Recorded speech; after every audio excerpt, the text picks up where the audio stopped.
Okay.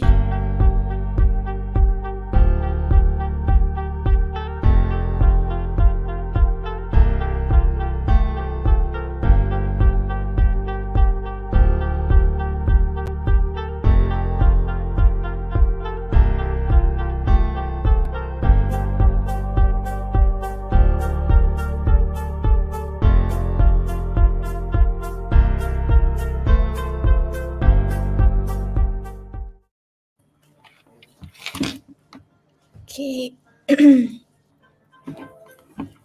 Okay. Hi, Violet. It's a pleasure of us to have you here for the 2-day training workshop, day 4. So we're already live on YouTube, and mm,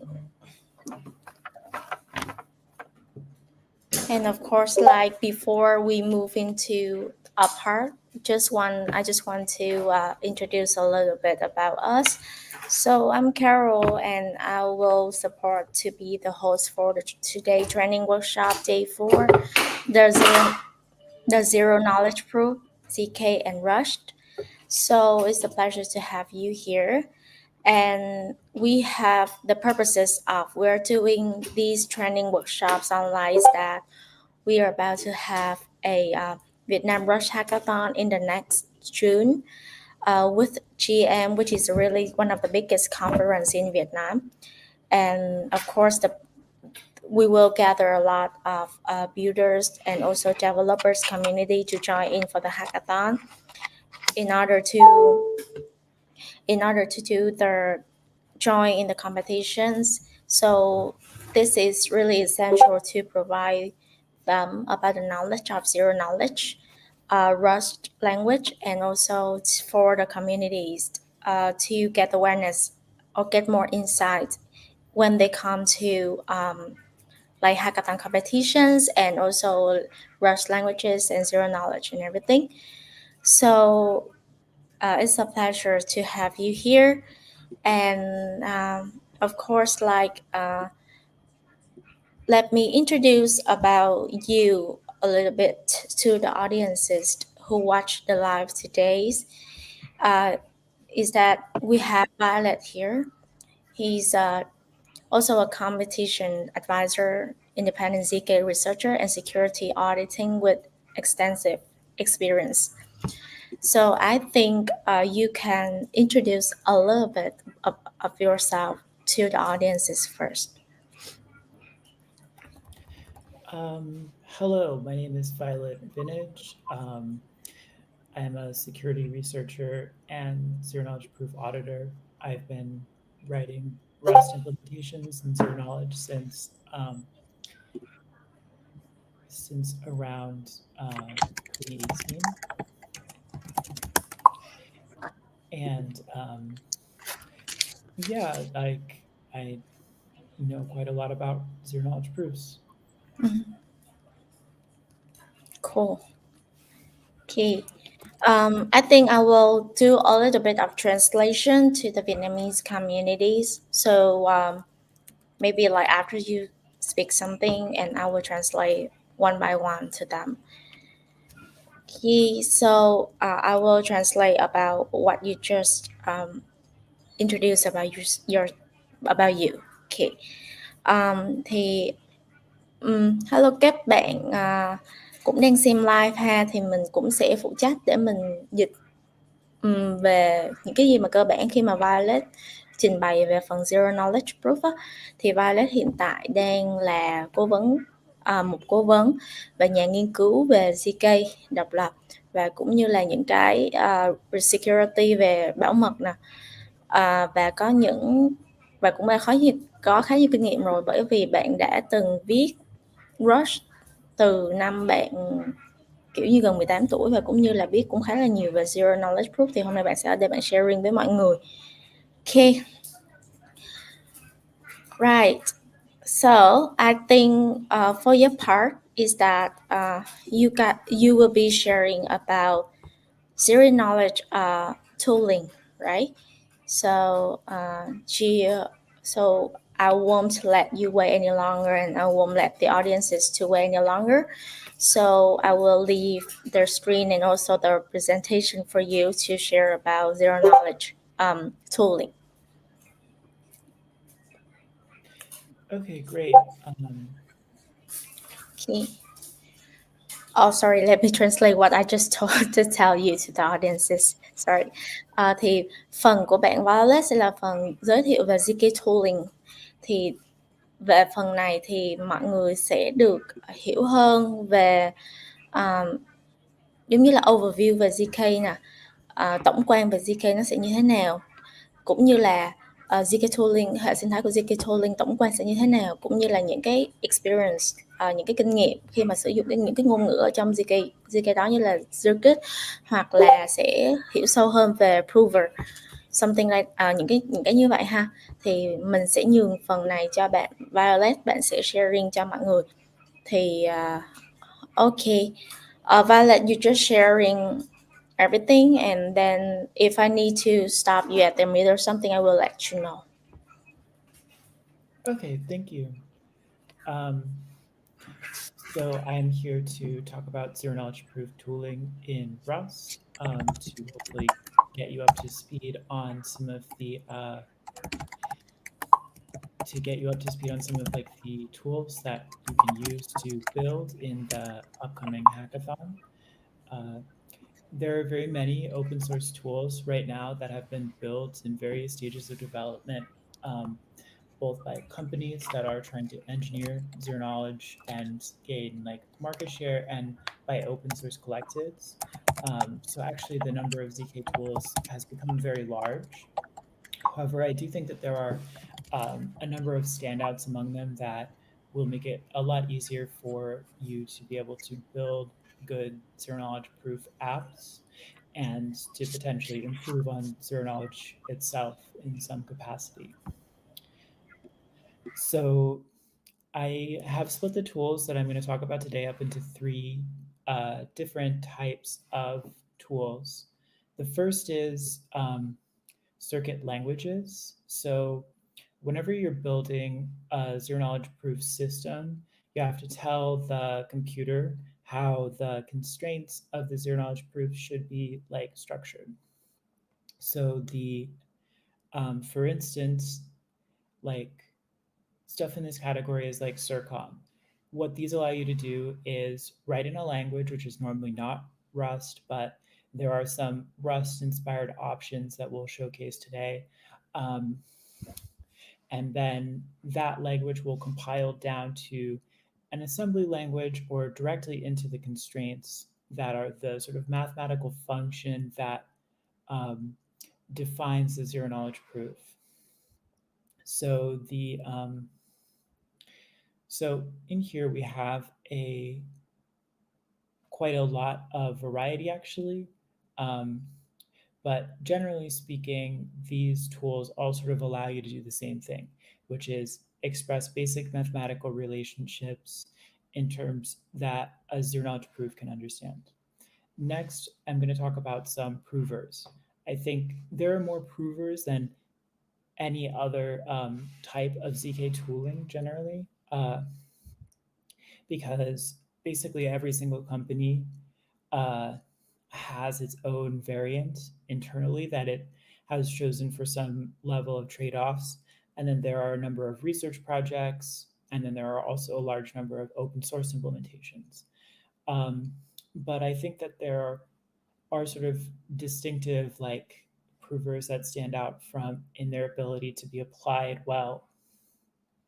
Finally, I think one of the newest sets of tools that is coming out are what I call ZK emulators, and these effectively allow the zero knowledge proof to prove directly prove directly what a Rust program is doing by effectively emulating the environment of a computer. So I'm not sure if anyone else has ever, like, for instance, emulated an older generation of gaming system, like a Game Boy on a computer.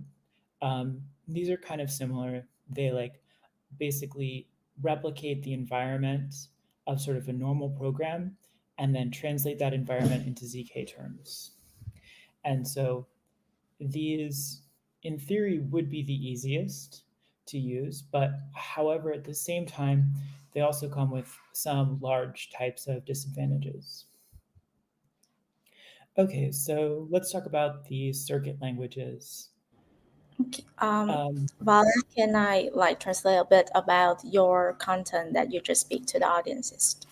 sure. Okay, cool, thank you. Ok thì hồi nãy Violet vừa nói về phần tổng quan ha, thì đương nhiên là phần tổng quan của mình nó sẽ có những cái phần 3 phần chính. Thứ nhất là về circuit language, một cái ngôn ngữ circuit, và cũng như là ngôn ngữ mạch, và phần thứ uh, và phần thứ hai nó sẽ là về sum prover. Sum prover thì nó giống như là những cái mà một cái bộ mà để chứng minh được về cái phần đó, thì xíu nữa bạn sẽ nói rõ hơn. Và cuối cùng sẽ là cái emulator, là cái hệ thống giả lập thực thi của Rush. Thì như hồi nãy Violet có nói, thì nó sẽ xem kiểu nó sẽ cũng base Rush, nhưng mà nó sẽ không hoàn toàn sẽ là ngôn ngữ Rush. Thì mọi người có thể coi để mà bạn có thể giải thích rõ hơn về những cái phần này. Ok Violet, off you go. Great. So the first thing we're going to talk about are circuit languages. Circuit languages are, generally speaking, the core idea here is that the only thing that a zero knowledge proof system understands is that basically relationships of the form x plus y. So your kind of really basic types of mathematical relationships you've seen in school. For instance, they don't really understand XOR or some other types of like common computer arithmetic. Instead, really, you're limited to polynomials. And because of this, and I can attest to that writing polynomials by hand is very annoying and also complicated. So the core idea of these languages is that they will write the polynomials for you, and you will write in some type of like domain-specific language. So the first of these is called circom. This is probably the most common way that people build zero-knowledge proofs, I would say. What it is, and it's also one of the earliest. So the circom system is a language that targets a custom gross 16 circuit for every single program that you write in it. It's quite good for small circuits, emphasis on the small, and it's fairly easy to learn.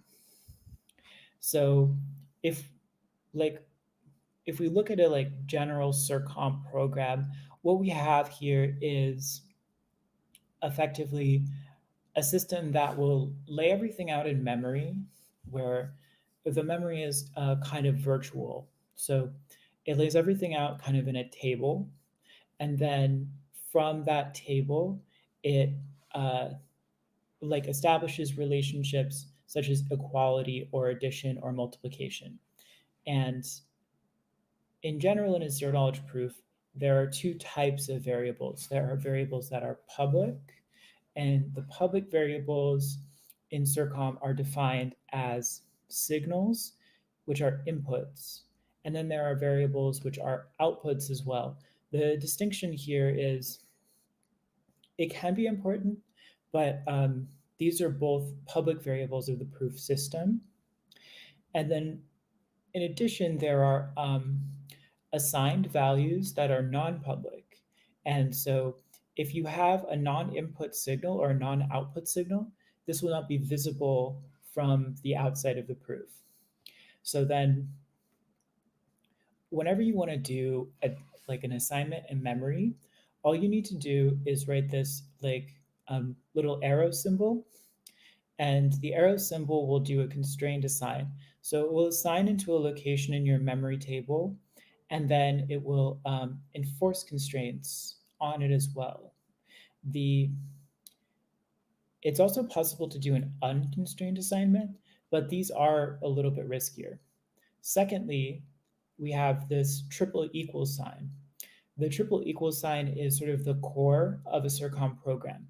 So the triple equal sign, um, this like enforces a mathematical relationship between constraints. So um, on the left hand, you can write something like x, and on the right hand of the triple equals, you can write y times z. And the circom compiler will make this all work out. Okay, in general, these work otherwise like any other language. For loops and if statements and other common patterns work exactly as you expect. Um, and it's very important to make sure that you um, constrain each of the inputs and outputs properly. So these constraints are, what that means is, like, if you never constrain an input or output signal inside of the program, then the program can be proven for any input or output of that signal. And so this is a very common type of vulnerability. So I would say the pros and cons of circom are that this is fairly easy to learn. Um, it's pretty easy to verify on the blockchain. There are lots of resources since many people write their circuits in this language, and it's fairly standard, so a lot of people have the expertise in it. One of the biggest cons is that circom natively compiles to something called groth 16, and groth 16 requires that you create a new trusted setup for every single proof.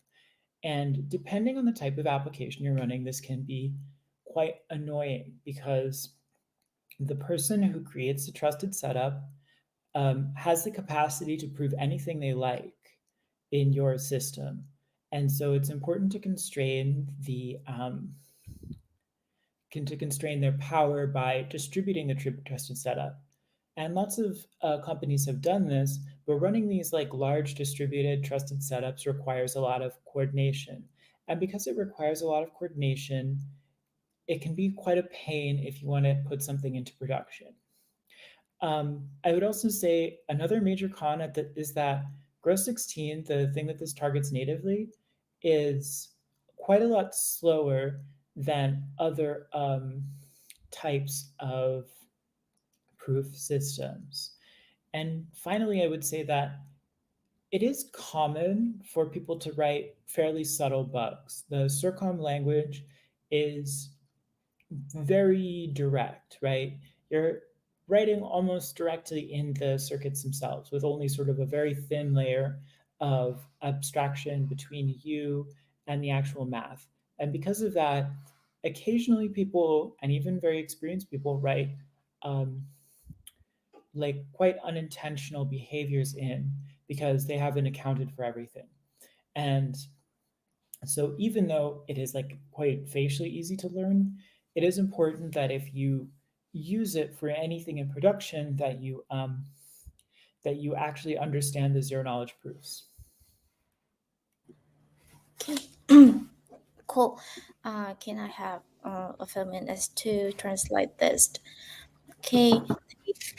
Rồi về cái phần ngôn ngữ circuit á, thì các bạn sẽ thấy là về cái ngôn ngữ circuit đó, nó sẽ là một cái ý tưởng chính để mà viết các mạch trực tiếp, và đương nhiên là có một vài nhóm đã viết các ngôn ngữ tùy chỉnh cho cái việc này rồi. Thì ở đây là Violet có mention về circom, thì circom nó giống như là một cái standard sớm, một cái tiêu chuẩn sớm, thì trong đó nó có một trong những bộ công cụ ZK đầu tiên, và cũng nhằm mục tiêu là nó sẽ cài vào một cái mạch groth 16 tùy chỉnh cho mỗi cái program.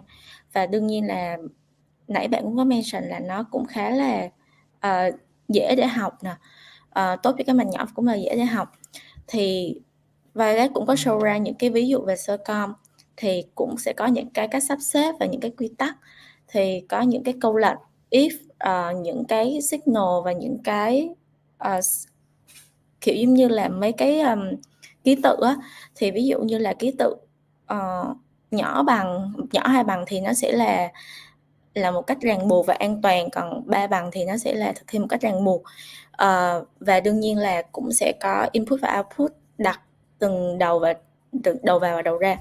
Còn về pros and cons là về ưu điểm và nhược điểm của circom. Thì đầu tiên là về ưu điểm trước. Thì ưu điểm ở đây thì khá là dễ học và khá là dễ viết, và cũng dễ để mà xác minh ở trên blockchain đã được tích hợp sẵn. Cũng có nhiều cái nguồn resources, cái nguồn tài nguyên để các bạn có thể tìm hiểu nó, và nó cũng là một cái loại tiêu chuẩn mà khá là phổ biến luôn. Còn về cons là về nhược điểm thì nó sẽ về vấn đề về sự tin cậy, và có thể là thiếu tin cậy hoặc là chậm hơn, và đương nhiên là có nhiều khi có một số lỗi, server bugs, những cái lỗi nhỏ, những cái lỗi kiểu tinh vi kiểu vậy. Ok, you go on, Violet.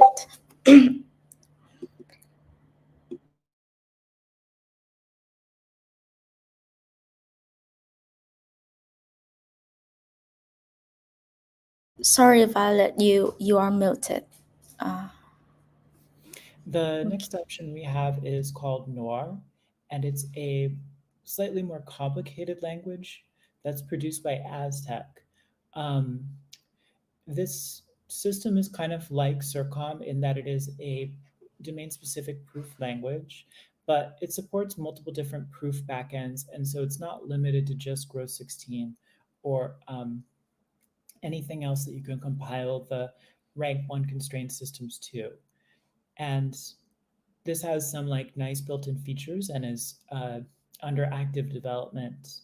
So for instance, this natively supports proof recursion, which is when a zero knowledge proof proves the verification of another zero knowledge proof. Um, and I would say another feature of this is that Aztec, because they're like actively in the development of this language, they have quite a lot of standard language features, including some fairly complicated cryptographic systems. And they also have, like, I would say, um, a fairly active grants program for implementing interesting cryptography in Noir. The So if we look at the Noir example, we can see that this language is quite a lot more inspired by Rust. So if you look closely, I think it might be a little small on the screen, but you'll see that this language is quite a bit more Rust-like in its syntax, and that is intentional. So if you're learning Rust, you should be able to pick up more sort of in addition. One pretty interesting feature is that, as I noted with circom, there are public inputs and private inputs. And in Noir, they actually overload the public and private modifiers of a function main in order to support these. And so these public modifiers on your main function will actually automatically create the inputs and the outputs. Then inside of the system, you generally don't have this like low level of memory management to deal with. Instead, you can use the materials from the standard library and the sort of standard assertion system of Rust in order to generate the natural constraints that flow from this. I would say that the pros of Noir are that it is quite easy for you to learn if you already know how to program in Rust. And in fact, because the syntax is quite similar, by learning Rust, you'll most likely also be able to program in Noir. A second pro of this is that Aztec is planning on launching their own Ethereum-based L2, which will be natively privacy supporting. And so if you're interested in developing a private application on the blockchain, this is a fairly good option because if you develop your system in Noir, you'll be able to run it natively on their private blockchain as well. However, unlike most languages that are used to specify blockchain systems, the Noir language is not blockchain specific, which makes it a good language to learn regardless of whether or not you want to deploy on their blockchain. I would say the largest con for this language is that, firstly, it's still quite slow. It's slower than using any sort of other standard prover unless you develop some custom middleware to handle the compiled output of their prover in a more sophisticated proof system. Um, and I think this is probably beyond the scope of what most normal ZK application developers could do. However, it is actually possible. Finally, I would say that unlike Grow 16, which requires you to generate keys for every single thing that you want to prove for every program, the Noir system has a global trusted key. And so the programs depend on the security of the global trusted setup from Aztec, which is still worse than many of the transparent provers that don't have this dependency at all.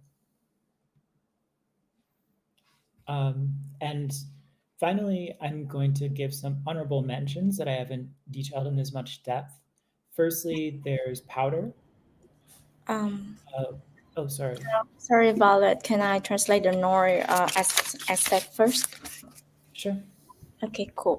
Ok, sau cái phần circom thì sẽ là phần về Noir circom. Thì về Noir circom này thì theo Violet có mention thì cái ngôn ngữ Noir circom này nó là ngôn ngữ phức tạp hơn nhiều so với lại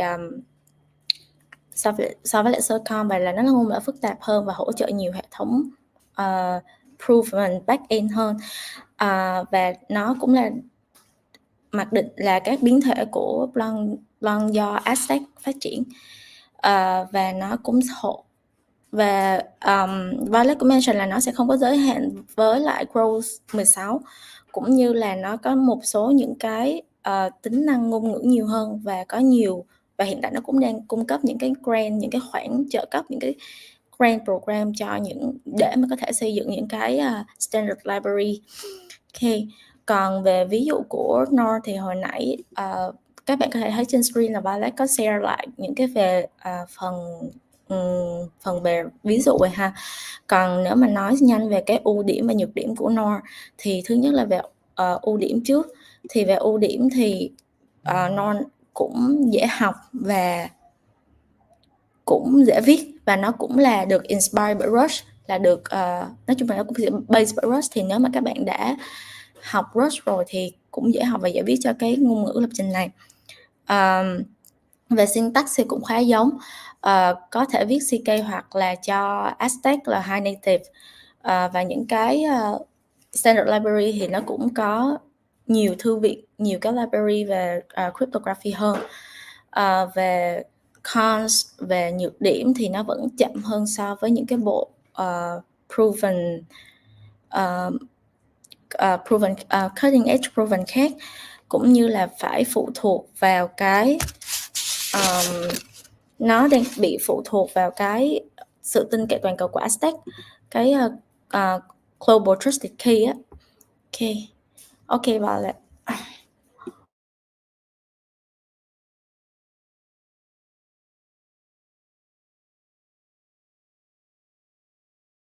Violet, you muted again. So Powder is a language that is coming out of the EF. It's still in quite early development, but in theory, it's a compiler backend that should allow many languages to work on top of it. Pill is a program that is coming out of Polygon, which is another ZK assembly analog, and you can also write things directly in it. Cario is a Starkware-specific proving language that only works on the Starkware blockchain, but does allow you to generate some formats of zero-knowledge proof. And Lurk is a Lisp variant for anyone who likes category theory. Ok, rồi về những cái ngôn ngữ về circuit khác thì ở đây Violet có share đầu tiên là powder. Is that how we call it? Powder. Thì powder nó sẽ là nằm trên dãy Polygon cho ZK Exempling Analog. có thêm Caro. Caro thì nó là biến thể của Lisp cho Caro kiểu Stairway Specific Smart Contract Language.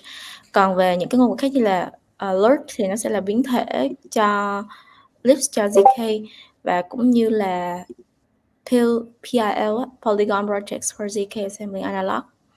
Okay. Yeah, so the next category of tooling is provers. And there are a lot of provers, as I had said before. However, we're only going to be talking about a small number of them. So Halo 2 is the first prover that we're going to talk about. This is, I would say, the largest advantage of Halo 2 as a prover is that it is battle tested and that it has worked in a secured environment for a very long time. It's implemented by Zcash. It uses the Halo 2 proof system that they developed. It has Plonkish arithmetization, and it supports many types of native cryptographic protocols as it does in Zcash. Generally, I think working directly with Halo 2 can be a bit of a challenge for someone who is new to Rust. However, they also have very good support for many types of cryptographic primitives, and so you might have to build less than you expect. Some of those primitives include hashes, signatures. Halo 2 is also natively recursion enabled, one of the first provers to do this, and it's compatible with any of the tooling that produces Plonkish constraint systems. So, and it's because it's used primarily in the Zcash blockchain, it has billions of dollars that it hasn't had any bugs that have been exploited in. And so I think that makes it a quite secure language and proving choice for anyone who needs that type of security.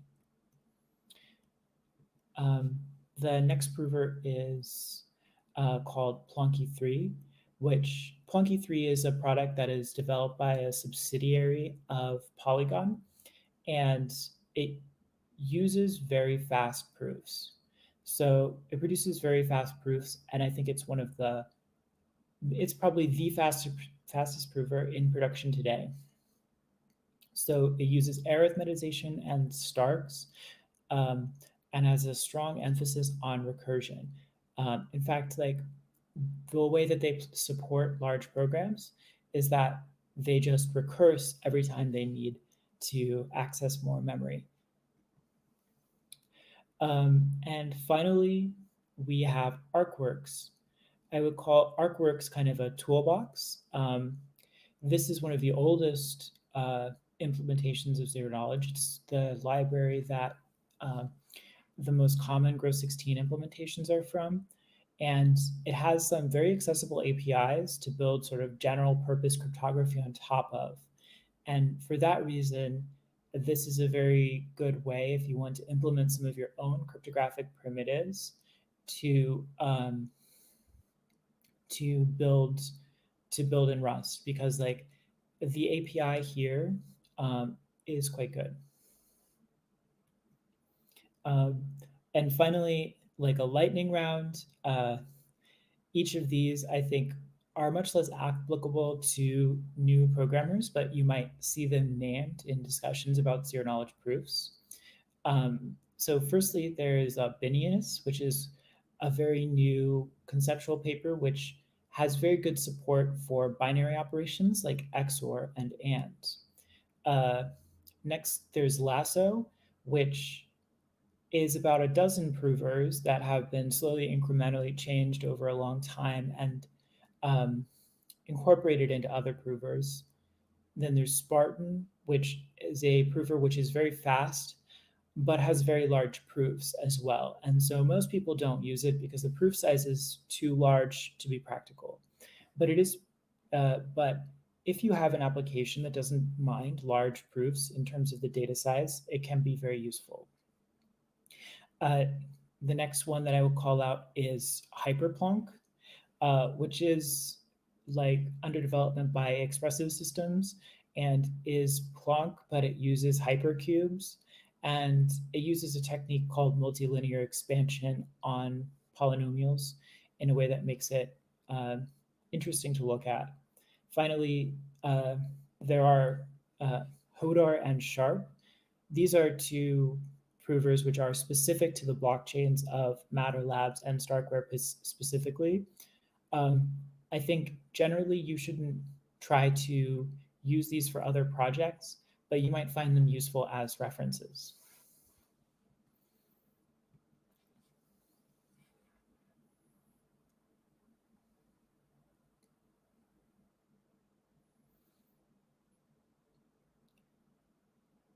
Um, Okay, okay, Violet. Can you move back to the slide of the Halo 2? Okay, sure. okay, sure. Ok, về về cái Halo 2 Battle Text Proof thì thì mình sẽ nói sơ thôi ha. Thì Halo 2 thì nó sẽ được thiết kế và thực hiện bởi uh, Zcast Foundation, và được thực hiện hệ thống chứng minh Halo 2 có blockist arithmetization và hỗ trợ các nhiều loại giao thức mật mã với API nội bộ. Okay. Next slide please. Về các tính năng của Halo 2 thì nó sẽ được thực hiện các mật mã tối ưu hóa cao, ví dụ như là có hashes và signatures, cũng như là có những cái tương thích với lại các tooling, cái công cụ để mà có thể sử dụng để mà làm ra cái Plunkett Strand System, cũng như là kiểm tra, nó sẽ bảo quản được và nó sẽ kiểu kiểm tra và cũng như là nhằm đảm bảo được cái sự tồn tại của put balance safely inside là rất là nhiều hàng tỷ đô la thì ở trong cái Zcash đó. Còn cái Plunky 3, can you for the Plunky 3 leading edge prover thì Plunky 3 sẽ là thư viện chứng minh dựa trên stack và sử dụng một số thủ thuật để tạo ra các chứng minh nhanh nhất. Và Plunky 3 thì sẽ được phát triển bởi một nhóm, đây là subsidiary of Polygon, là công ty con của Polygon, và sử dụng arithmetizations và tập trung, và đương nhiên là ở đây Violet có bỏ phần GitHub của Plunky 3, mọi người có thể đọc ở đây ha. Ok, next please. Về artwork, toolbox of tools. Về artwork thì sẽ là một open source, là một cái thư viện Rust với bản nguồn mở bao gồm nhiều công cụ để thực hiện ZK Proof.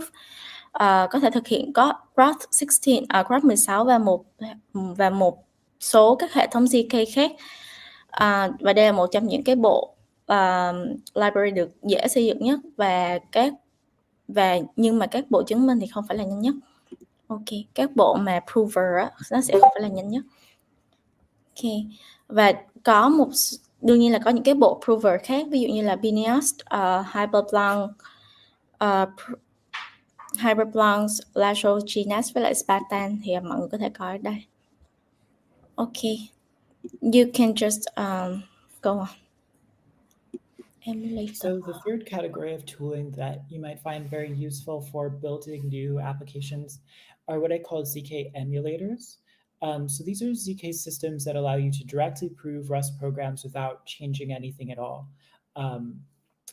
And so the way that these fit together is that you have a special compiler of some format to turn the just sort of default Rust into a compatible VM. So for instance, one thing that might happen is that you might take the Rust program, compile it to LLVM, and then compile it to RISC-0.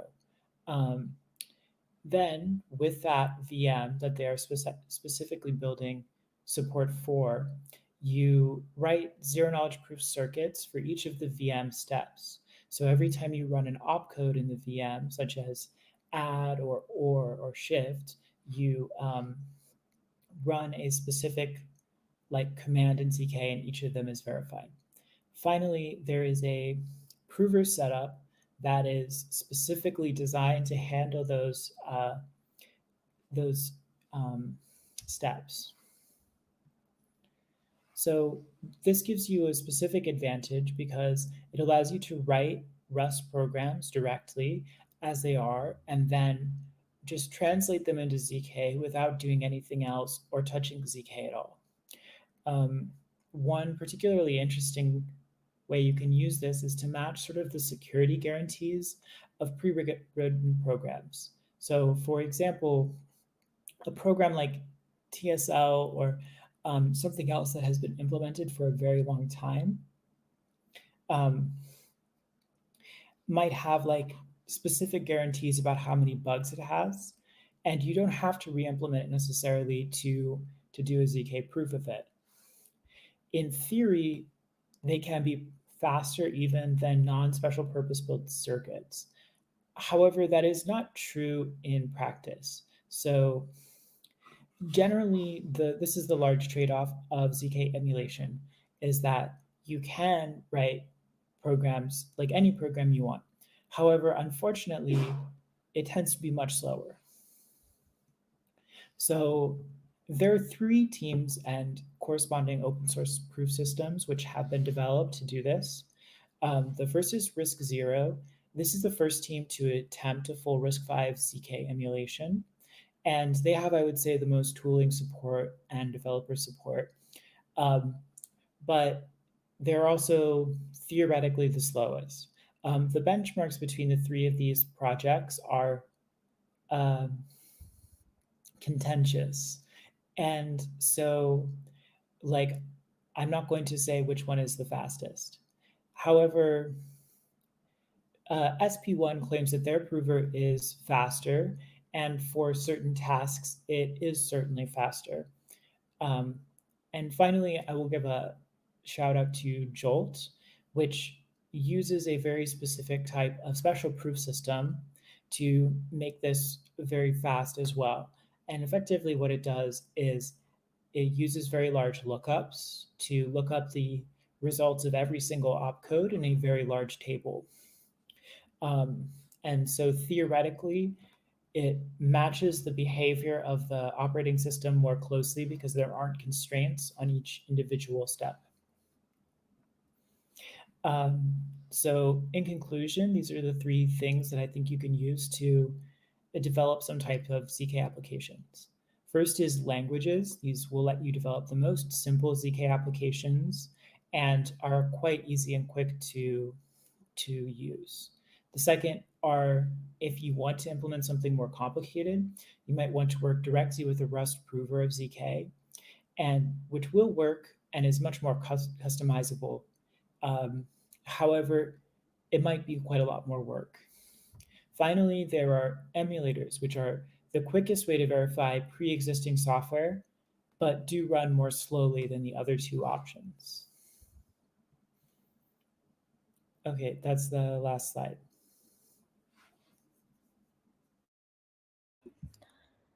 Cool. Okay, can you go back to the emulator? Okay. Thank you. Okay, mọi người, về phần emulator thì một cấu trúc của một ZK emulator thì nó sẽ thứ nhất là nó sẽ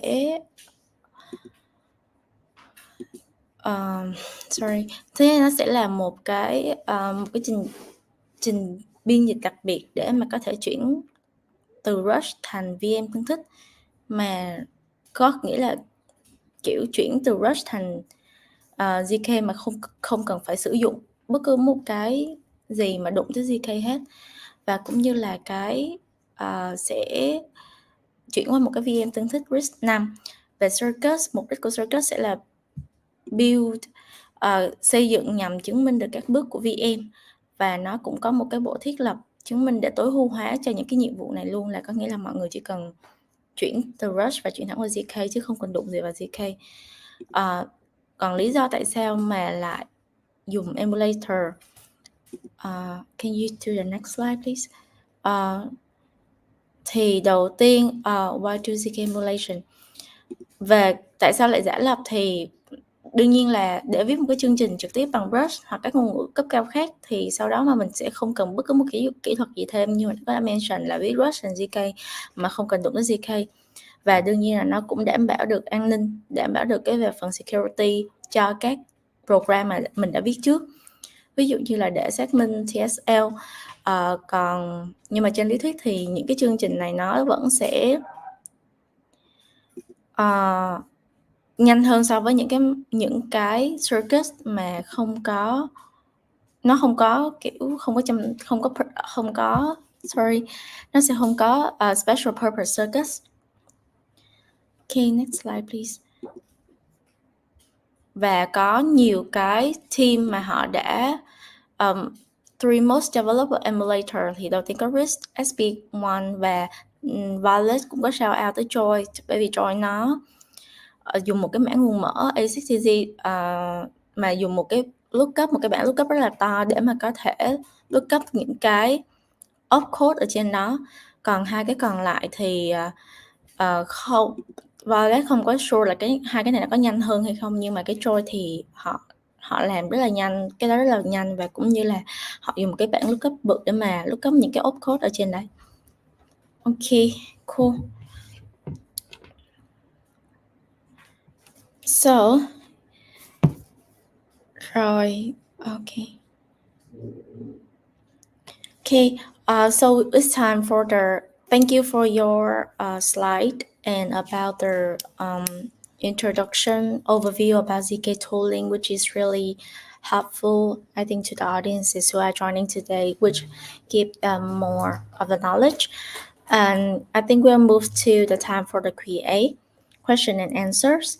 And also I got a question here in the live chat box. Is from uh, is from a audience who wants to ask that I see you mentioned about recursion. Why is this so important?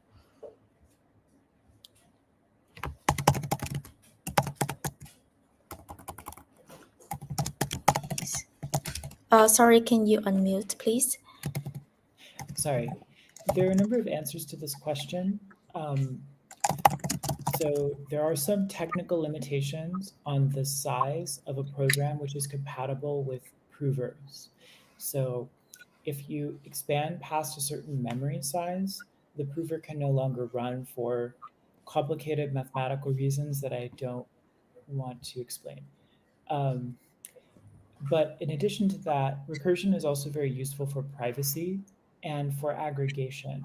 So if a user is producing a proof of a proof, or an aggregator is producing a proof of a proof, this allows you to get different privacy guarantees. So firstly, it's faster and it expands the scope of what you can do. And secondly, it can be quite good for privacy.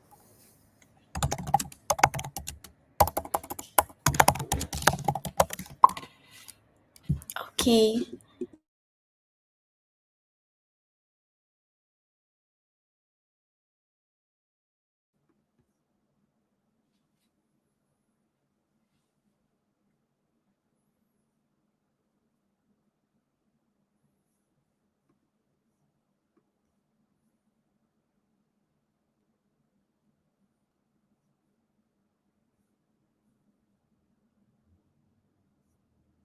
Okay, so I think maybe we do not have any question left, but there's a question. Oh, sorry. There's a question. I'm sorry. So the question is that is it the circom, is it a language to define a linear concurrence equation where some of the parameters are hidden, and the proof can check if the verifier has the spare? Yes, but it doesn't have to be linear. So the arithmetization that is used can actually, I think, have higher degree constraint systems. So instead of being a linear you're completely correct everywhere except that you can have higher degrees than linear constraints.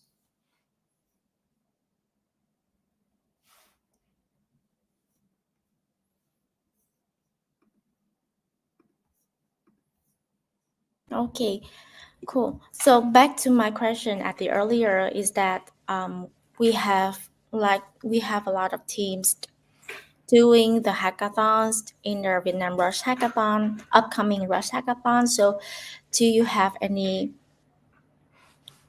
like advice or recommendation to all the participants who joins at a contexter for the Vietnam Rush Hackathon? Like what should they prepare and what should they uh, notice the most about Rush or about if are they are building a projects who relevant to these technological. I think that what it's important to keep in mind that the space it can be quite performance limited. So certain very large computations are not very suitable for zero knowledge proofs, even with very fast Rust provers. Uh, your like best project is probably something like a small Rust program that you run through a ZK emulator and you use the resulting privacy to enable sort of new behaviors that someone is going to be able to do. Um, because these are the two sort of the two key parts of a of what like ZK can do is firstly that it is like a computational compression system.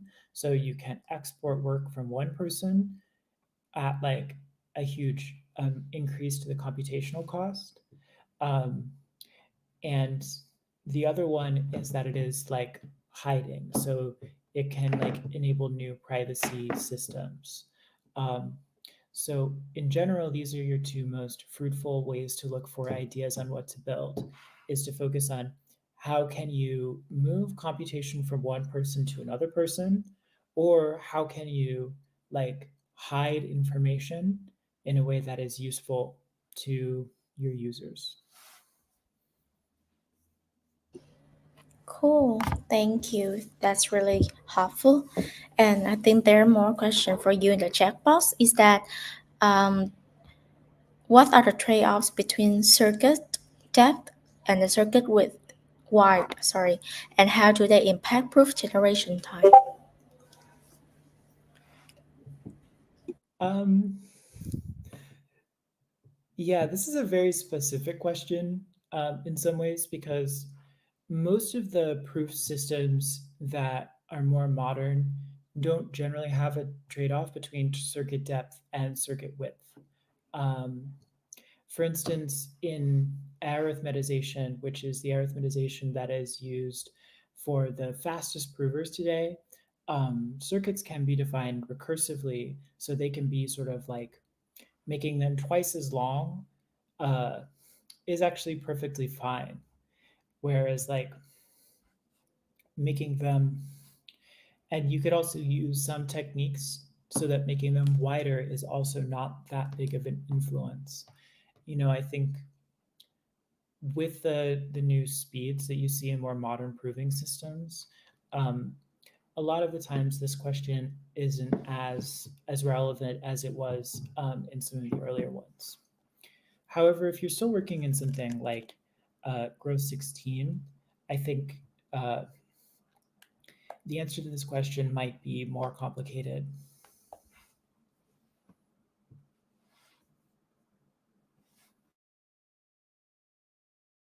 Okay, Violet, thank you for your answers.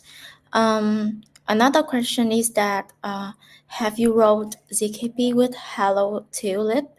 If yes, if you want to verify that program work in the correct way, how do you do?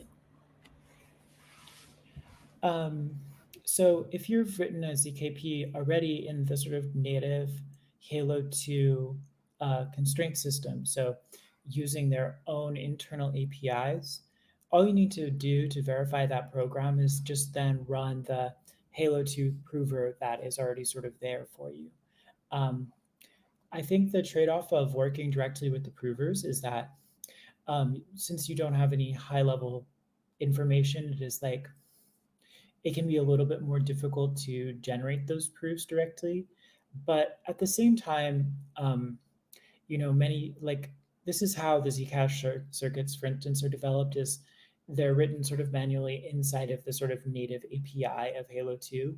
And then whenever you run the prover, you just have to make sure your types match and it'll just like prove it for you.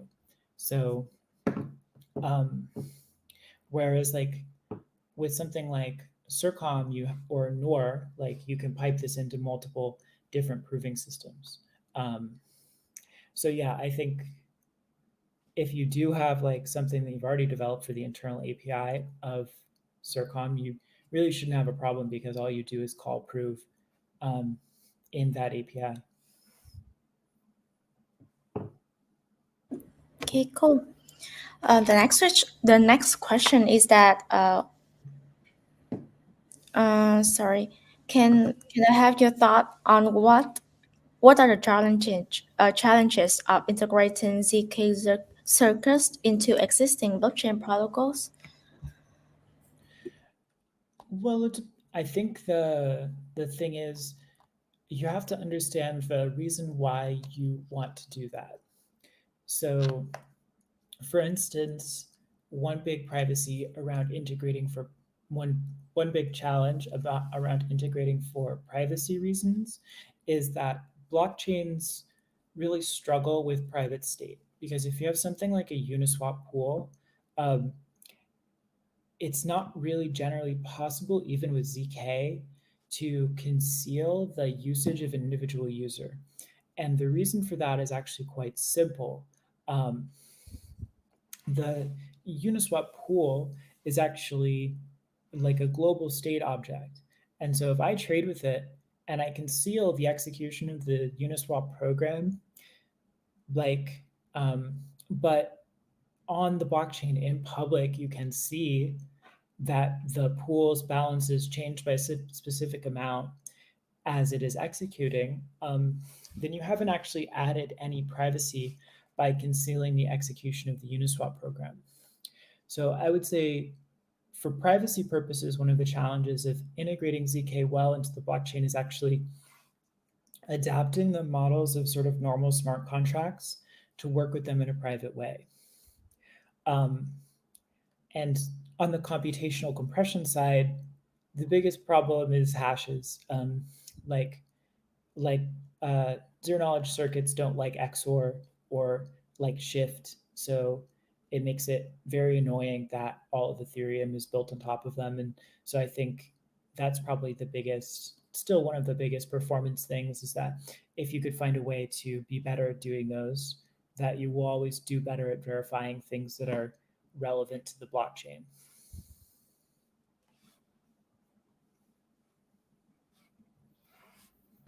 Okay, thank you, Violet. I think the last question is that uh, what are some notable projects using ZK in blockchains? Can you share it? Um, there are very many. Uh, I think so. Matter Labs, Aztec, Polygon, um, like all of these, as well as Scroll and many more people want to build L2s on top of ZK. Then I would say there are like places like Succinct who have done ZK bridges before, which I think are fairly interesting.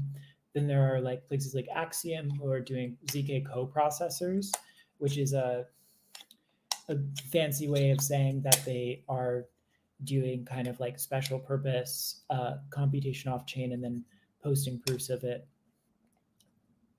Um, one like thing that I think is really fun is there's a ZK proof of email project that uses the RSA signatures in emails to verify that you've received an email. And you can do a lot of really interesting things with verifications that you've received emails because the system needs to basically, because one of the issues with ZK is generally getting signed data out of large companies. Because so if you receive emails from a large company and it has a signature on it, then you can say Google said this thing to me, and that can be quite useful.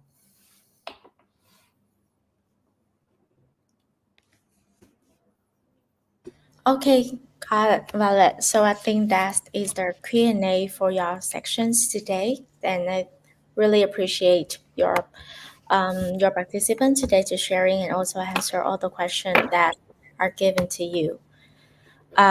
Okay, and the next section will be for Leo. Hi, Leo. Hello, can you hear me? Yes, clear and loud. Can you hear me?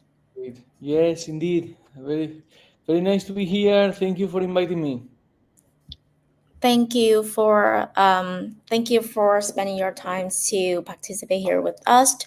Okay, so I would introduce to you. I would introduce about you a little bit to the audiences who are having today. Mostly are Vietnamese. So, can you please share a bit about yourself so I can translate them to the community? Yes, so my name is Leo Lara, and I research engineer in the Ethereum Foundation in PSC currently, like Violet is the department or the part of Ethereum Foundation focusing on zero knowledge proofs. Previously, I work at ARM, the microprocessor designer, things related with compilers and other things, many startups, and that's it. Most people in PC are cryptographer and mathematicians. No, I'm a software engineer, so I'm working more on the front end of how to make actual tools to make CKP accessible to developers. Cool. Okay, so Violet already presented about the ZK tooling. So what are you bringing to us? Yes, so I'm going to bring an introduction about CKP for developers. So from the point of view of developers, what is CKP and kind of see like the phases, and I bring also a small example in circom. Cool. Okay, so I think I will leave the stage for you to present about the ZK piece for the starter and for the developers community, since we have a lot of developers here today since they are preparing for their hackathon in the next month. So off you go, please. Yes, great. I'm going to share my screen. Uh, yes, this is the presentation.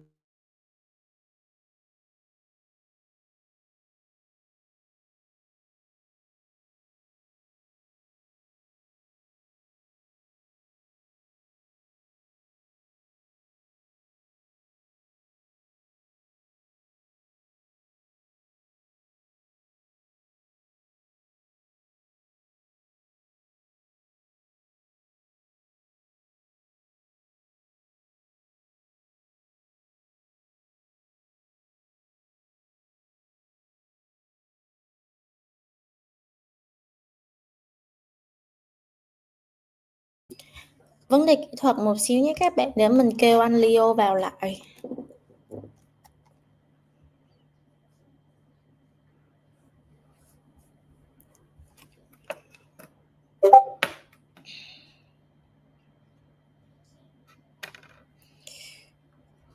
Um,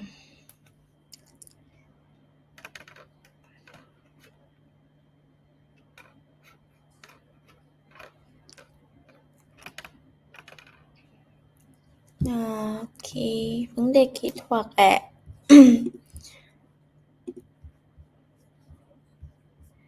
Mọi người đợi một xíu ạ.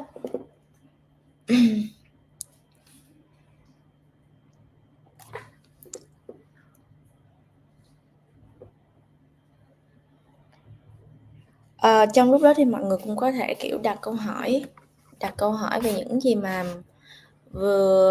mọi người vừa được nghe từ phía Violet về ZK tooling,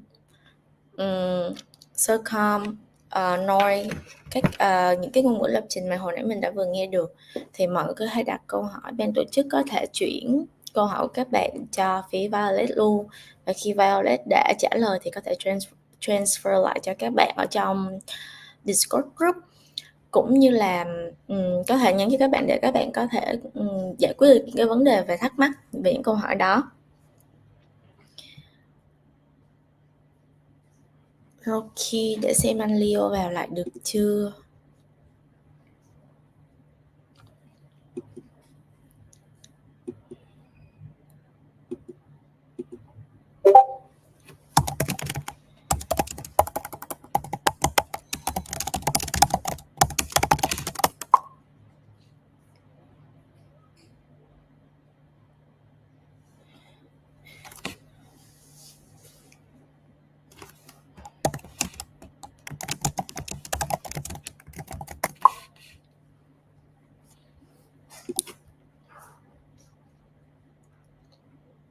Mọi người đợi một chút xíu nha.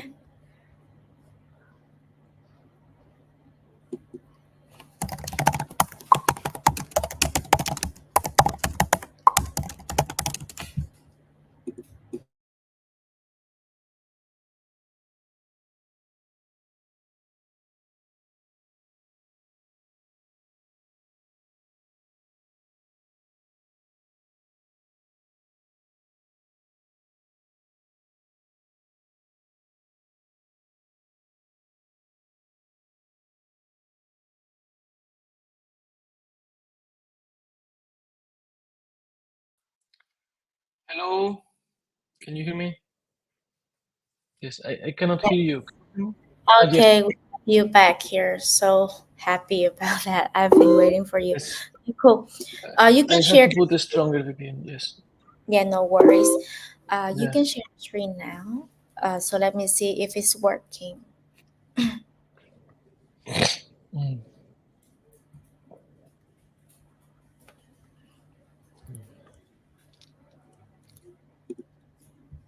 I cannot. I don't have the option now to share the screen yet. I'm not presenting. I think. You cannot presenting. No. Do you see the Yeah. present? Do you No. see the Because presentation button next to the setting in StreamYard? no. No. It's not that. Like it doesn't say that I am presenting. Stop So me. Delete audio. Yeah. can you share? Can you send me your file so I can share it for you? Okay. But yes, I have this. Send to the group. Yeah.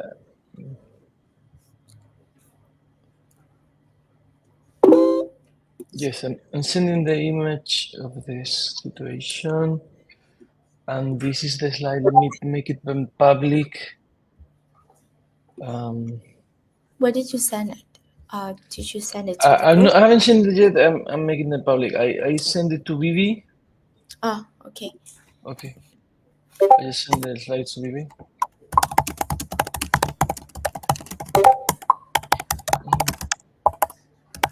Sorry. Let me ask That's Vivi okay. for that.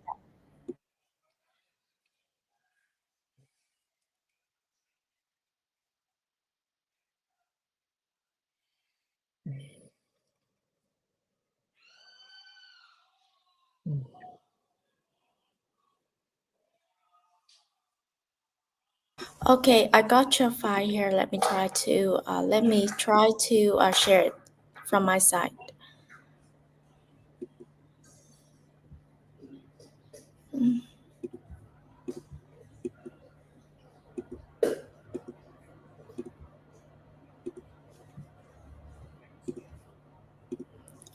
Let me know if you can see this. Yes. Can you click perhaps present to see bigger? Okay. Yes. So how do I pass them? There's a way. There is no. Okay. I guess there is no way. So yes, can you connect? This is me, Leo Lara. Next. Okay. Yes, this is Emilio Lara. I'm going to present about CKP, kind of an introduction for developers, kind of like how to think about what you have to do about CKP and what it is CKP. If you go next, yes. So the idea of CKP is like we have a protocol, or we can create a protocol of proving some fact without revealing all the information. But I think as a developers, I think the best way to look at it is like we can create a proof to someone that we have computed something without revealing all the inputs and all the intermediate values. So can you go next? So, well, there is like some examples here in these links that I will share.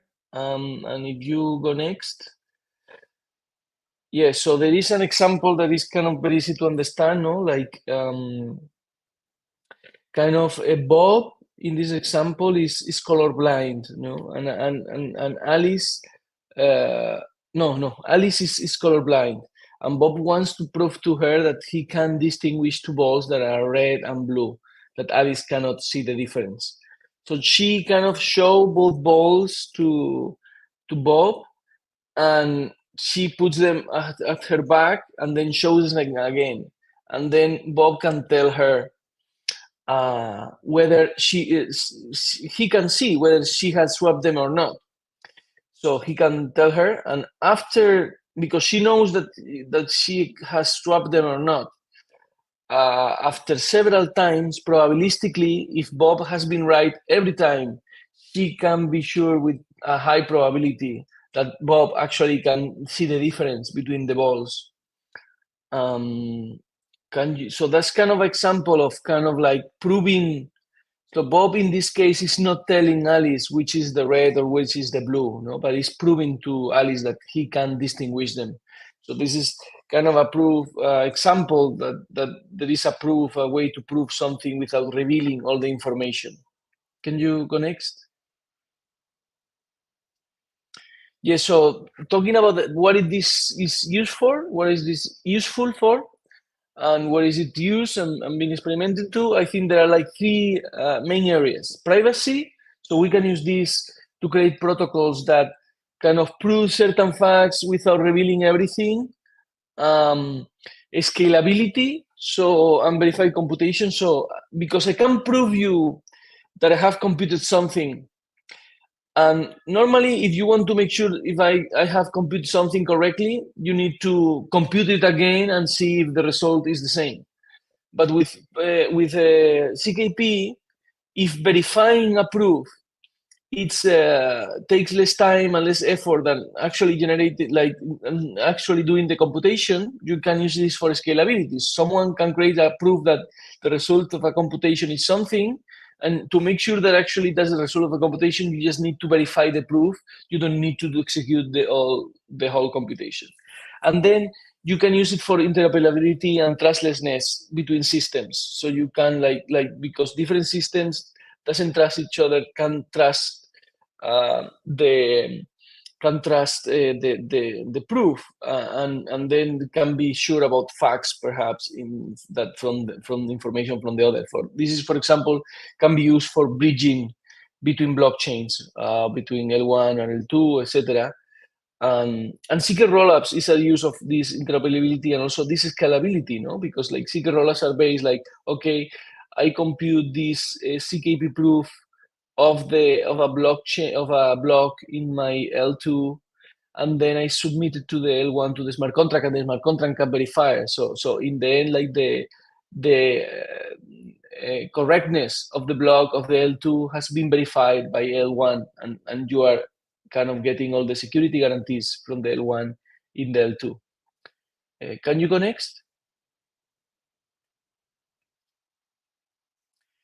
Yeah, so let's define what is a proving system. So a proving system, because before, like in the example of Bob and Alice, you can create ad hoc proving protocols, CKP protocols for a particular problem, but this is not very practical for a software engineer. We need something that we can use to generate proofs for different applications, and that's a proving system. is kind of like that. It's a way to get generate a CKP protocol for any type of computation. No, so for example, with a proving system, I can create like CKP protocol to prove that I computed correctly a Sudoku, or I can generate a protocol to prove that I have computed correctly a sorting algorithm and things like that. So the proving system is more generic. We don't need to know the math about how to do zero knowledge proofs. We just need to use the proving system. Can you go next? So what is like the main misconception, I think, for developers that are coming to work in zero knowledge proof? I think is like that you need to know a lot of math for creating zero knowledge proof. You know, you only need this math and this advanced math understanding to create the proof systems, but you can learn to use a proof system um, directly without understanding all the math that make it work. In the same way that you are like using a microprocessor when you're executing your programs without knowing everything about it, or like you're writing a program in a high level language and that's getting compiled to the CPU, and you don't know all the details. The same way, you don't need the math. You just need to trust like the proving system works correctly and use the proving system. And there are like languages like circom and Chiquito that we are working in PC on Chiquito that make it even easier. So it's like higher level languages that kind of like communicate with the proving system, so kind of make it easier for the developer. There is like still like not much kind of like accessible textbooks for developers, I would say, of how to use or zero knowledge proof, how to create zero knowledge proof protocols. And I put a link there to some page that I think is very good to start learning to build zero knowledge proof protocols. Can you go next?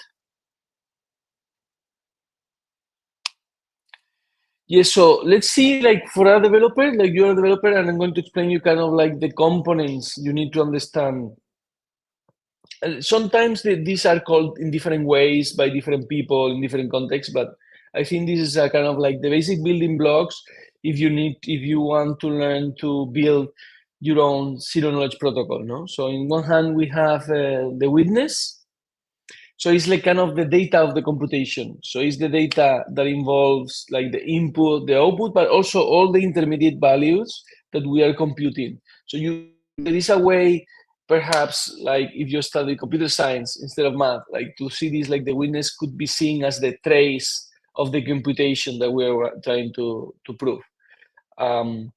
So there is a public part and a private part. So the public part will be known by everyone, and the private part will only be known by the prover, the one generating the proof. But you can verify the proof without knowing the private part. Then the setup, as a software developer, you can see like a series of assertions about the witness. So it's like a series of constraints that have to be true for the witness to be correct and generate a valid proof. So you cannot cheat the system. This is kind of like what actually makes sure that you are proving what you want to be, what you prove, and not any random data is proven, but only data that are actually the computation we are trying to prove. So these constraints kind of like constrain this witness to only be valid for the actual computation that we're trying to prove. And the witness generation is a program actually to create this data, the witness. And that this is a normal program. So the setup is kind of like depends on the proving system, but the witness generation, you could even potentially do it in any programming language, generate your witness, and this is possible. But the setup is more restrictive because it depends on the proving system, and that depends on some advanced math. So we cannot do anything there. Like there is like less freedom. Well, the witness generation can be any algorithm. Can you go next?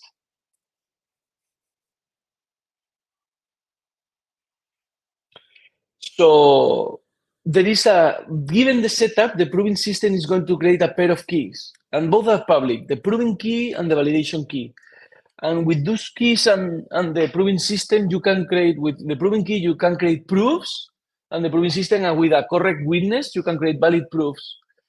And with the validation key and the proving system, you can take a proof from someone else and check if it's valid. So if you check it is valid, it means that the prover had a witness that follow all the constraints. And even if you don't see all the values and you don't compile the values, you can be sure that the witness that the prover had follow all the constraints.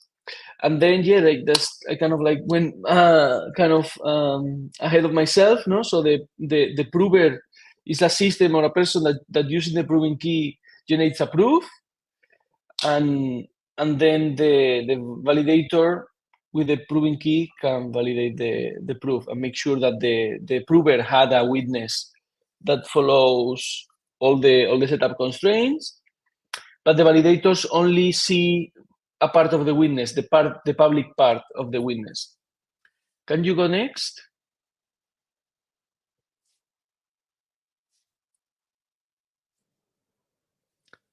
Yeah.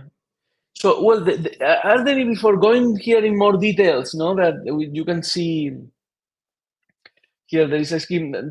Do you have any questions about what we did until now? Are there any questions in the public about the explanation up to now? I think you just go through all of your slides, and then there will be the Q&A sections. So I will read all the Yes. questions. Yeah, I think it's a good point to check if everyone is understanding up to now, so we can make sure that We have one question, so maybe you can answer it Okay. at the. Yes. So we have a question: is that what are the basic steps to create a ZKPs? Yeah, so I think we, like, as a developer that you want to create a ZK protocol, the basics kind of building blocks is those that we went through in the previous two slides. Perhaps you can go back 2 slides.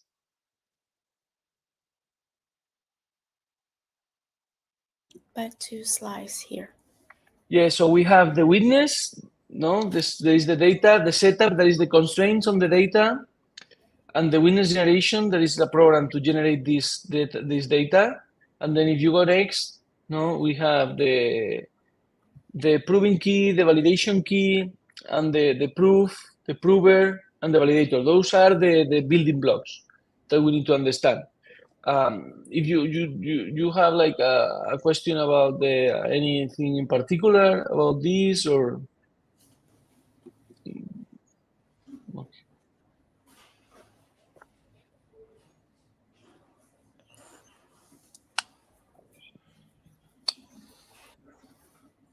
okay. So if there are no questions, let's go forward perhaps to the next slide. Mm-hmm. Next slide.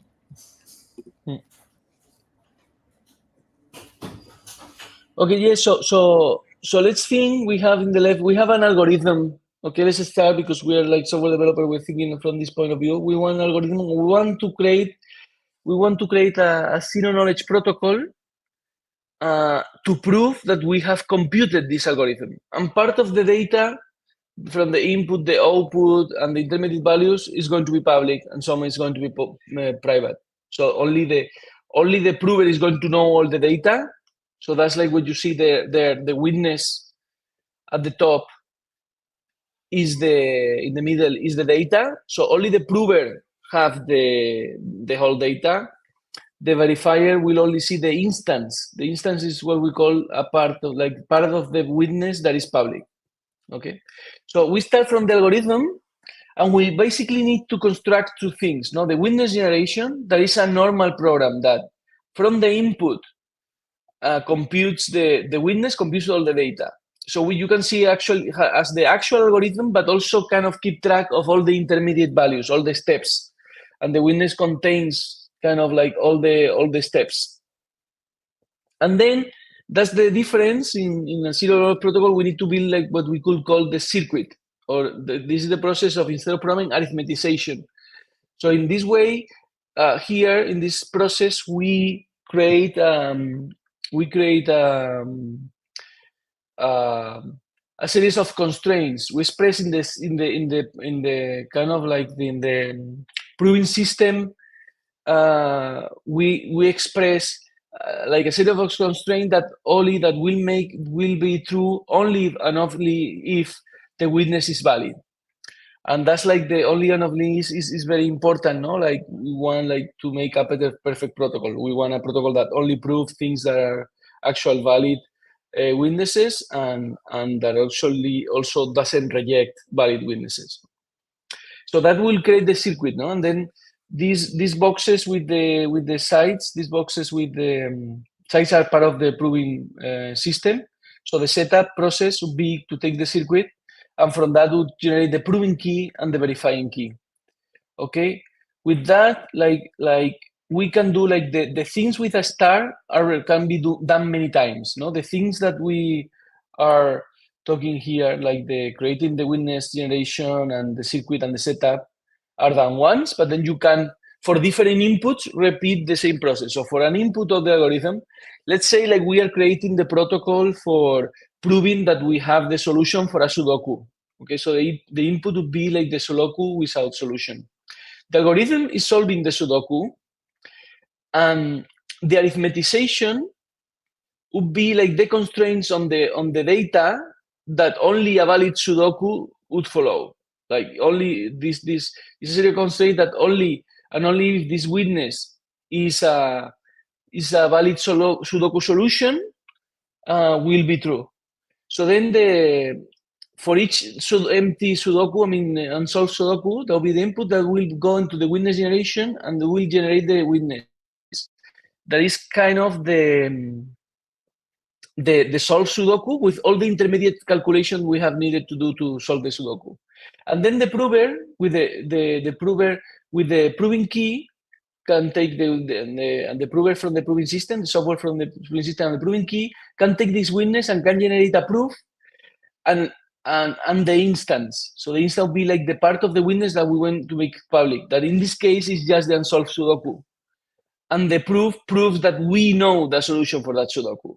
Then another person, the verifier, can come with the verifying key, take this proof and this instance, and ask the proving system, the verifier of the proving system, is this valid? And we'll have an answer. And we'll know that if we got an actual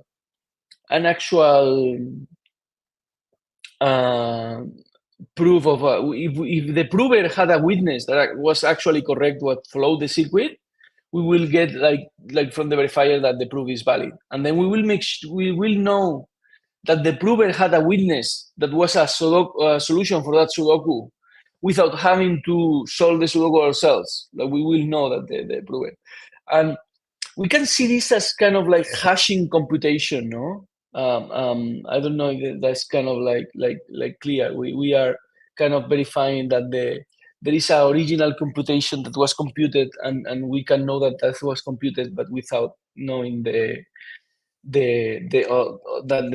source information. And that's it. Like I think like this is a lot of data here, information. Are there kind of any new questions from this?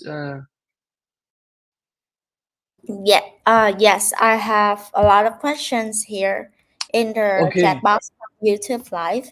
So, I might read the question for you. So, Yes.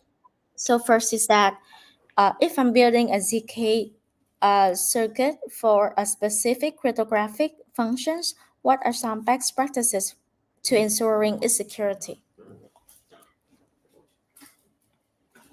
Yeah, that's like a very generic question for a very particular question, no? So you need to yes, and I'm afraid like talking about for a particular hashing function. It's not like I like you you don't need to use a CKP protocol for a hashing function because like you are already hashing like something. So that would be just like for the like hashing would be like a part of the algorithm that we need to use, but it would be like just for hashing, like you can use the hashing to to prove the hashing. So I think so. Let's think about this as a more generic thing. Like we are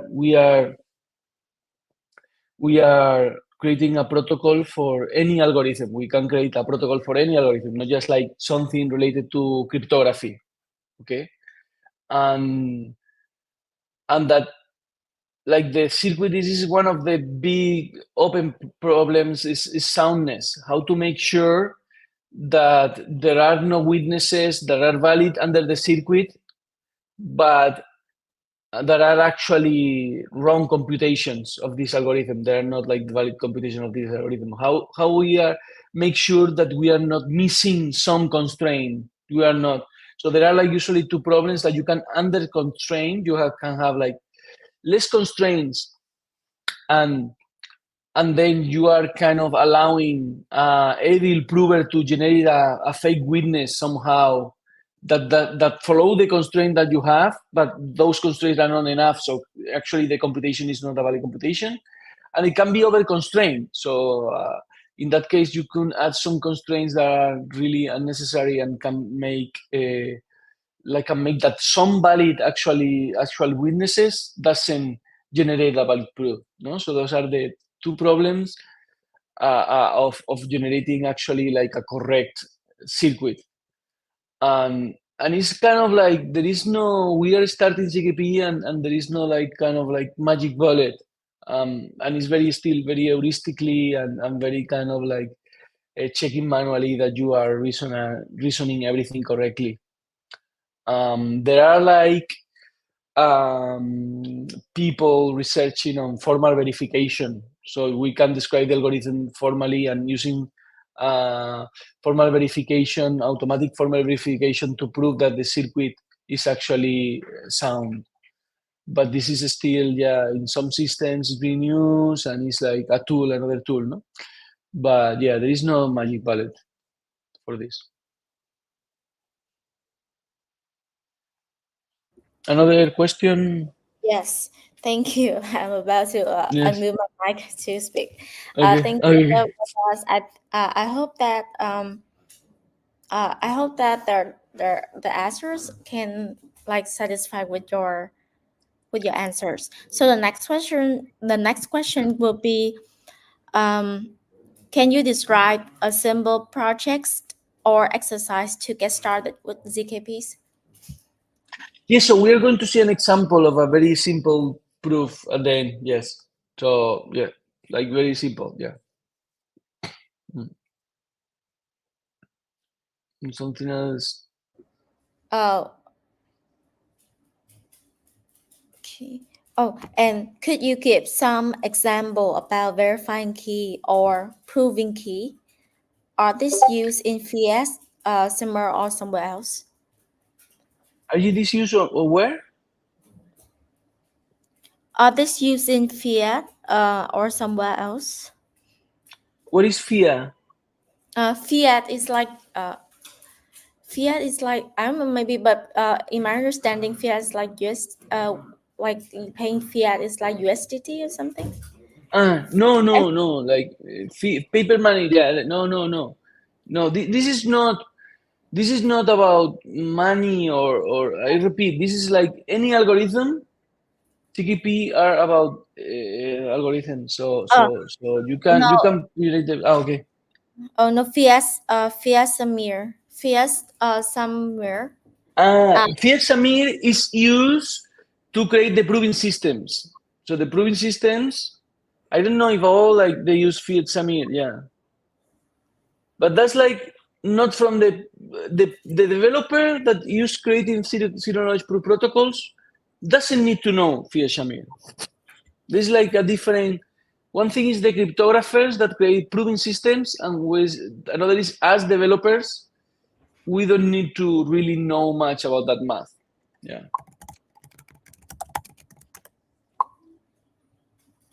Okay. Oh, and the next question will be, how could advancements in CKPs impacts cybersecurity? Well, there is a very interesting case that is like proof of exploit.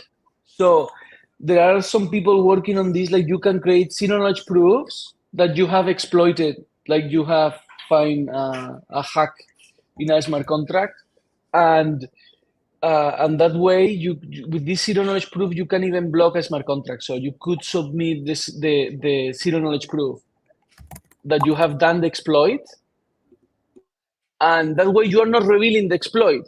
You are revealing that you have exploit without, like, you are revealing, yeah. So the witness in this case is the exploit, but the public part is only that you have exploit. And there can be smart contracts that validate those proof of exploit and automatically kind of lock themselves until the bug is fixed from the exploit. So yeah, this is a very interesting. I find it like really interesting application of zero knowledge proof. So you basically, yeah, can do this proof of exploit. Yeah. Okay. Another question is that can you share you can share programming languages and libraries are commonly used for developing ZKPs? Yes. Yes, so there is like the most well known is circom. We are going to see an example in circom. That's the most well known, more used kind of language for ZKP circuits. And we're working in Chiquito at PSC. That is kind of more high level. And there are like many that they are popping up around, yeah, the many languages like Noir, it comes to mind now, yeah. Um, yeah.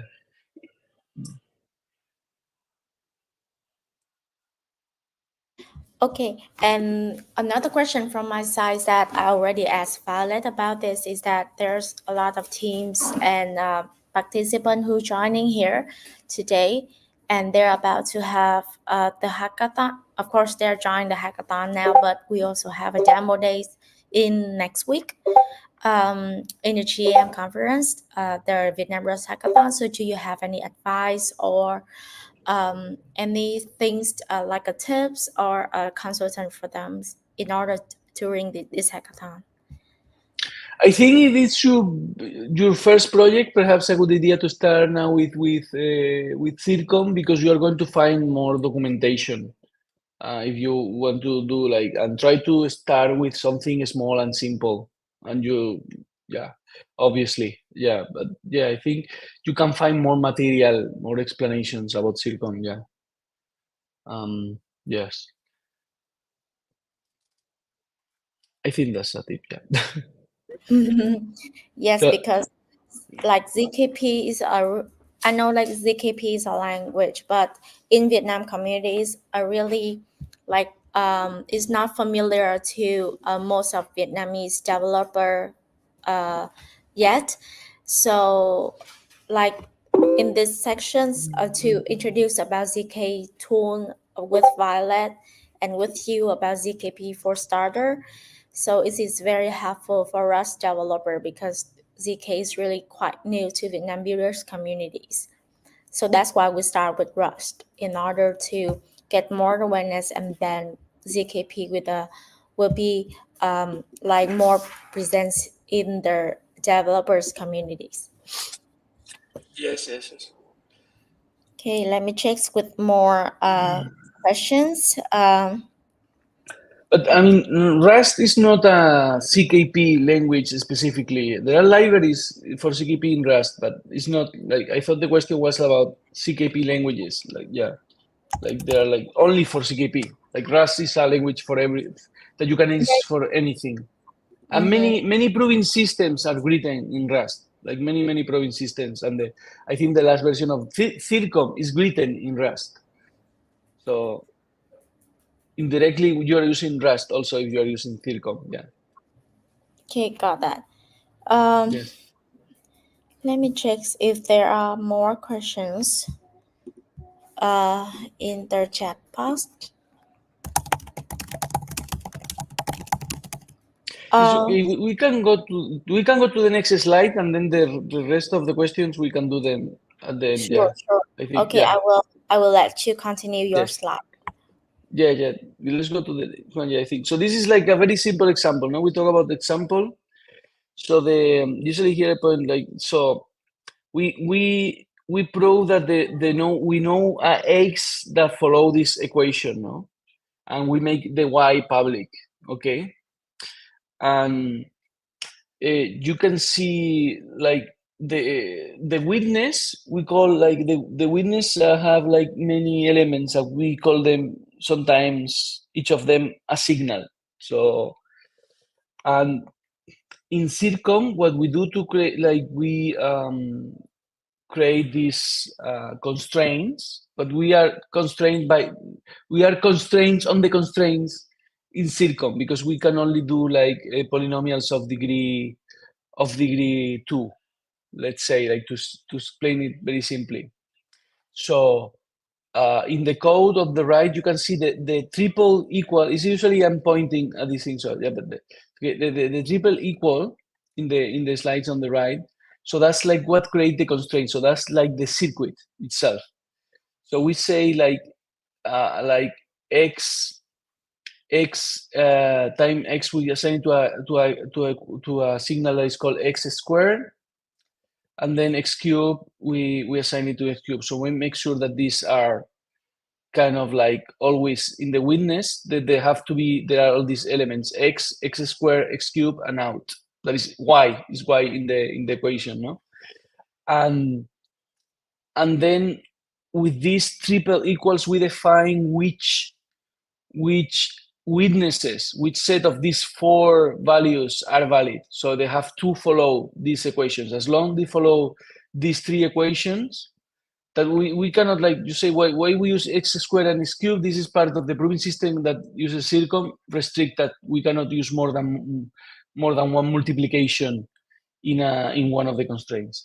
So that's why we need these intermediate values now. So this is the part at the bottom, the three equals signals is the actually the circuit, the constraints, and then the arrow, the left arrow is the witness generation. So actually, like the three arrows are actually used just one time for the setup, and then every time you put a different x in the system, it will run the algorithm with the arrows, no? And yeah, this is one of the simplest kind of examples I could find that is in the 0xPark example, no? And the thing that is also in circom, I split here the witness generation. Sometimes this happen like the witness generation in this very simple example, and sometimes in some parts, the witness generation and the constraints looks like the same. So that's why there is like this double arrow in circom to kind of merge both. Merge both, so you do like these two lines into one line. So anyway, like you cannot trust the witness generation. So that's like an important thing to understand. Like this equation with the triple equal, at work actually making sure that we only prove what is correct. But because the prover doesn't have to follow the arrows algorithm, can create its own witness generation, can generate the witness in whatever way they want. So you cannot trust the arrow. You can only trust the three equal sign. That's what I mean. I don't know if it has kind of clearly explained. I don't know if there are like questions about this. So we have like a witness of four signals, and then here at the bottom with the three equals we have the circuit, and with the arrows we have like the witness generation. And this like very simple example. That's why it's repeated. Like the witness generation and the circuit looks so similar because it's a very simple example, but it's not always like that.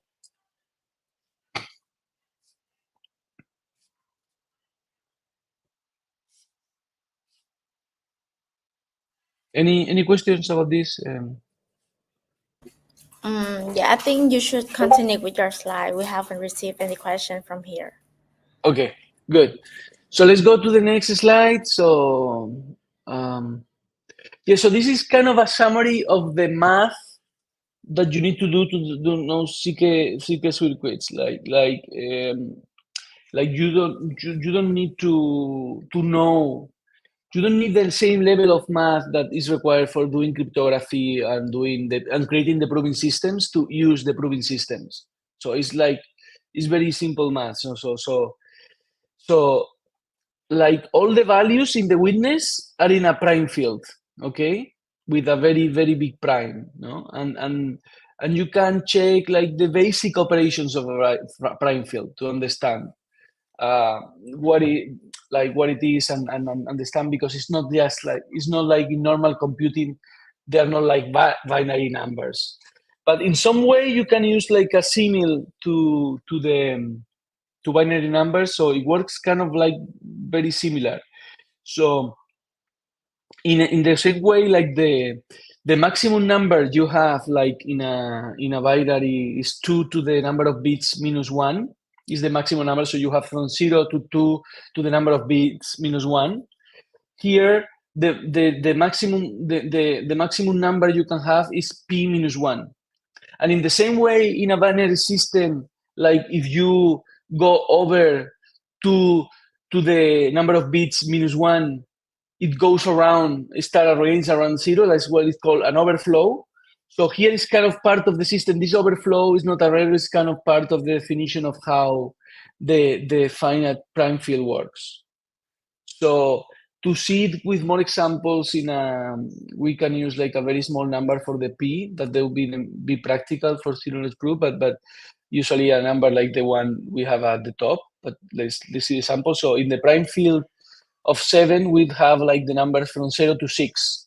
No, in the same way, like if you have 4 bits, you have the numbers. You have 4 bits, you have the numbers from 0 to 15, and after 15, if overflow, it's again in 0. So in this case, like this, instead of being up to 2 to the power of something minus 1 is to a prime number minus 1. So in this case 7. So the maximum number is 6.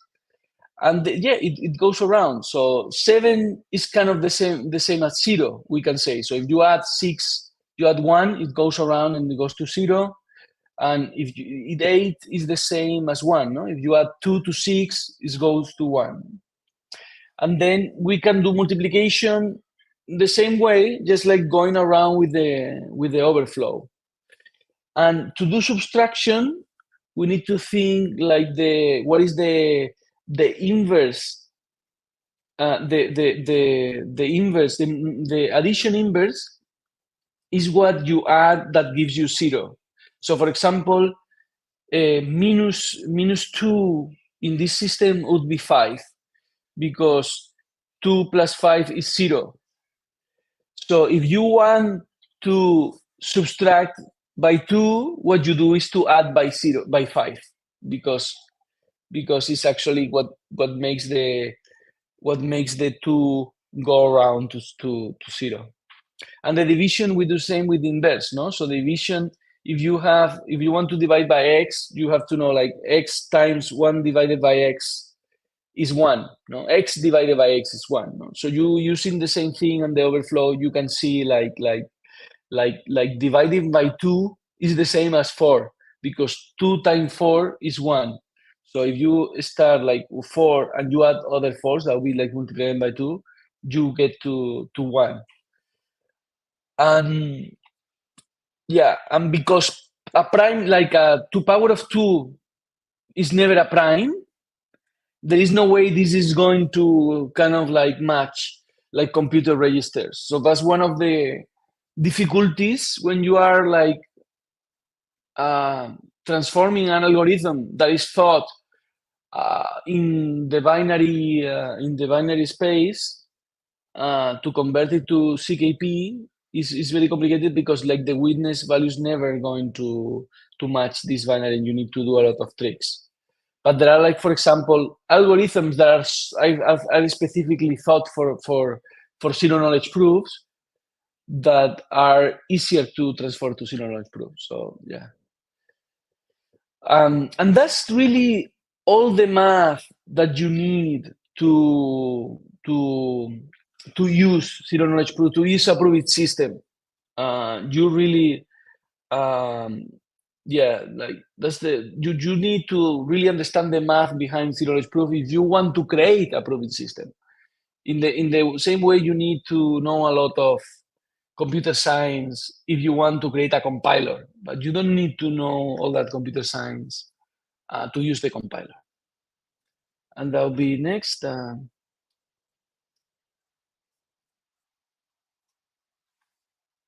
Can you go next, Carol? Yes, thanks. So thank you very much. And I put this link to, I think, very good material to learn about zero knowledge proofs. And yeah, there is like some example with circom and also with Rust there.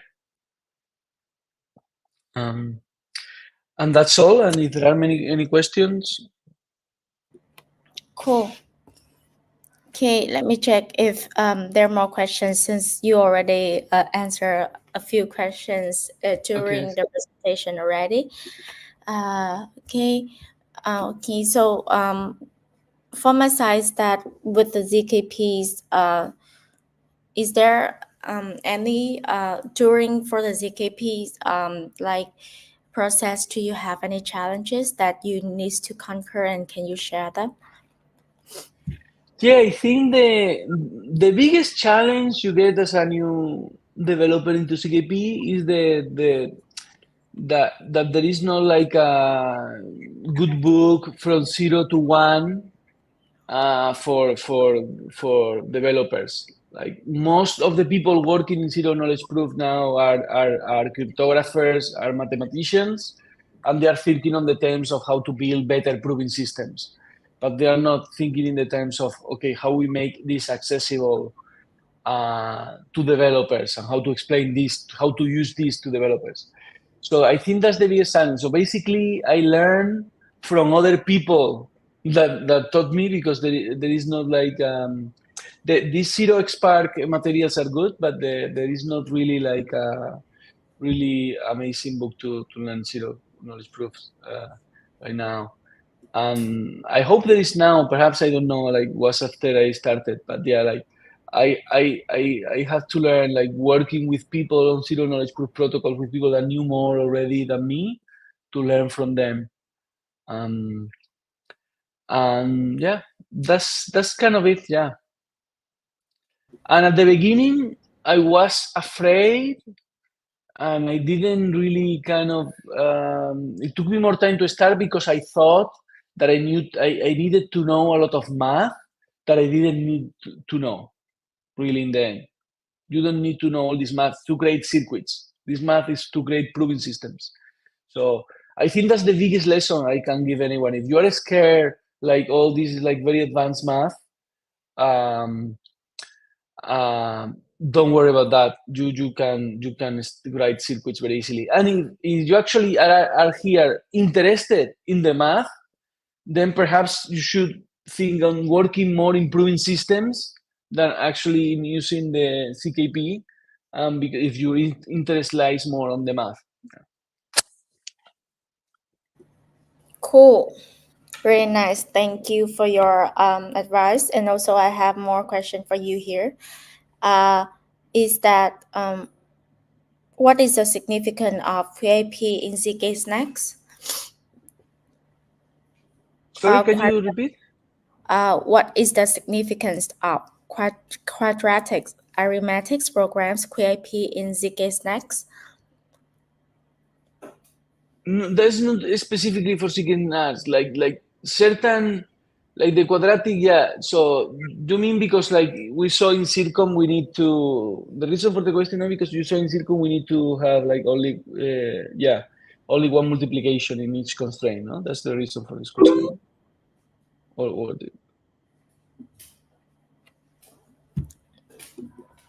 Okay. And how does ZK stacks use polynomial commitments to ensure proof integrity? how CK snars use polynomial committings? ZK Yeah, stacks. yeah, but this talks is not about that. This is how to use it. This is more about how to build proving systems. Yeah. I think this question is better. Like Violet can explain much better this kind of thing because she works building Yes. proving systems. Yes. Mm-hmm. Okay, got it. So I will transfer this question You don't. to. Yeah. My answer would be like you don't need to understand that to build circuits. Mhm. You don't need to know about polynomial commitments to build circuits. Okay, cool. Let me check if we have other questions. So if creating. Okay. Um, I think I haven't received any question left. So I think yeah, I think we can maybe we can. Oh, there's there's just one question just pop up. How do ZK Snacks enhance privacies in cryptocurrencies transactions?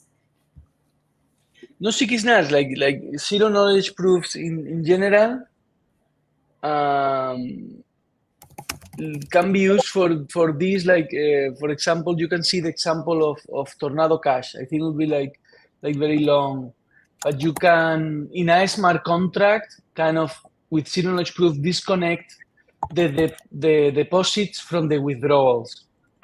So that's like one like you can make deposit to a smart contract and then you can withdraw what you deposit and thanks to zero knowledge proof and the privacy that has like you don't need to reveal everything you you don't it's impossible to know your withdrawal which of the deposit corresponds to, so that's like very quickly explained, yeah, but it would be like very interesting like to have a perhaps a workshop or a tutorial explaining at some point how Tornado Cash worked and all that. Like that would be a very interesting example. And if you are interested in building circuits, perhaps that's a good point, like to trying to read the Tornado Cash code and trying to understand it. That's actually a very good path to learn about this. Yeah.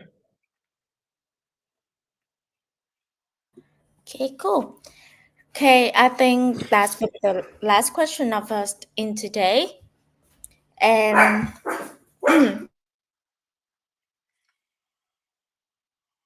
and Good. yes, Very nice. Thank just you. yes, just one more thing that I want to say that we really appreciate your appearance here of today to Yeah. sharing about ZKP for the starter developers.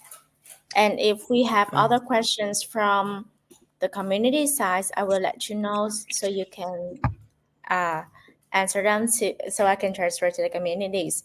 And also like transfer things to a Violet for me. We already text her in the group, but really want to speak her in the person. Okay. Good. Okay, so I have you Thank you have very much for having me. Thank you very much for having me. yes, thank you for your time too. Okay. Goodbye. I think that is then. Good night. Bye bye. Good night. Goodbye.